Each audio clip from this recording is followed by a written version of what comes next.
বিশ্বনবী পাগলের মতো একবার হাউজে কাসারে যাবেন, একবার সিরাতে যাবেন, একবার পুলসিরাতের দিকে, একবার হাউজে কাউসারের দিকে পাগলের মতো দৌড়াতে থাকবেন। তার কোন গুনাহগার উম্মত যাতে জাহান্নামে ঢুকে না যায়, সেদিন কেউ সুপারিশ করতে পারবে না বিশ্বনবী ছাড়া। এজন্য ৫ নম্বরে আল্লাহ বললেন, মান যাল্লাযী ইয়াশফাউ ইনদাহু ইল্লা বিইযনিহি। কার সাহস আছে, কার এত বড় বুকের পাটা কিয়ামতের কঠিন দিন আল্লাহর সামনে দাঁড়িয়ে সুপারিশ করবে? কারো ক্ষমতা নেই, কারো ক্ষমতা নাই।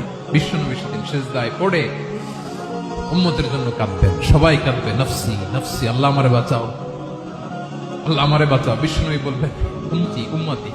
বিশ্বনবী আমার জন্য কাঁদবেন, আপনার জন্য কাঁদবেন, আমাদের জন্য সেদিন কেঁদে কেঁদে জাহান্নামের দরজায় দাঁড়িয়ে আমাদেরকে টেনে টেনে জান্নাতে ঢুকাবেন।